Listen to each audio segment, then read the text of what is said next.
Hey everybody, my name is Jim Cupples, and I work with Nation Builder on a project called Run for Office. There is no mystery with that title, right? What we do is encourage people to run for office. And most often, when I tell people that, the reaction is, no, don't do that. I don't like the politicians elected. We already have too many people running for office. Well, that's simply untrue. That's something that we may feel, but it's a deception. These are a couple of ballots from where I live in Oregon. And in Oregon, we all vote by mail, so it's really easy to hold on to and track. These two are from 2014 and 15, but the pattern hasn't changed, and I continually hold on to the ballots. What you'll see is that 2/3 of the races, we're not even choosing anyone. It's a hollow election. All elections are hollow when they're unopposed, right? And it means something even further. It means that there's not enough people obviously running nor know how to access and get on the ballot. So this is in Lane County, where I live, a population around 400,000 people. So you often get, oh, that doesn't happen, where I am. I live in some other place. But it does. This is LA County. They cancel elections all the time. And why do they cancel elections? The plain and simple matter of not enough people running. For people running for office, let me ask this audience right here. How many of you have been recruited to run for office before by like the county party? Great. We've got like something probably around like 10%. I am recruiting the other 90% of you, right? Go to my site, enter your address, and what you'll see is everything you can run for.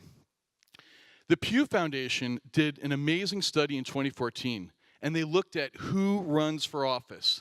It is not surprising. White, male, older, and with economic means, right? That's the way we go. That's the way it goes.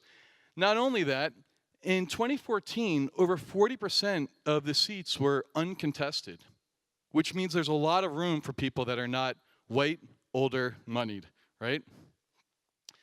If you're to go on there right now and enter this address in San Jose, you'll see about 34 positions that you could run for. Attorney General, governor, all that stuff. Right?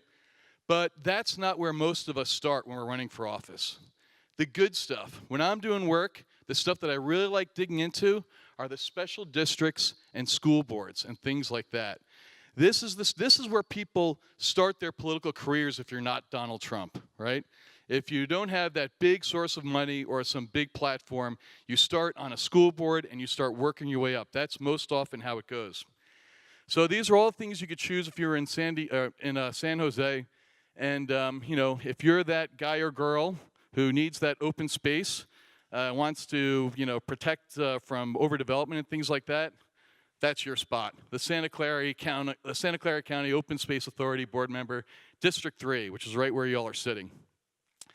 And I'd also like to say, if you're a woman in San Jose, there's some room for improvement there, guys.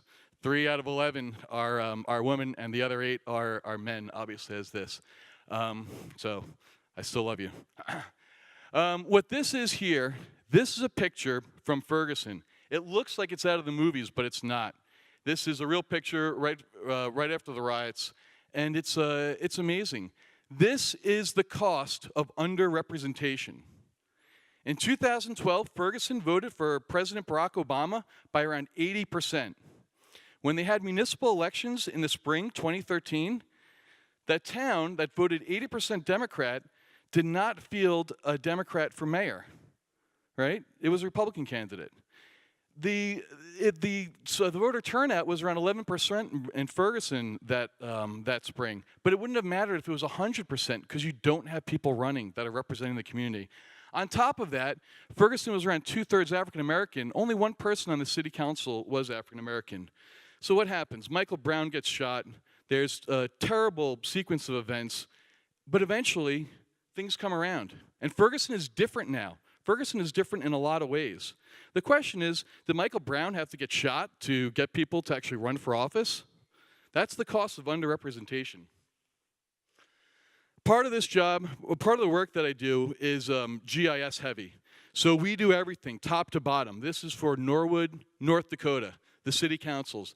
This is often how I get their maps when I have to put it into GIS. So we take this and get into GIS so we can actually use it. So who cares? What can it do? The most important questions, right?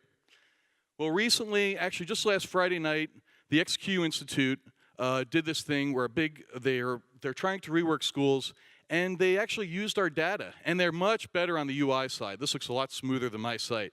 But as you can see there, you enter your school board's name, and it'll produce everything you can run for. That's throughout the country.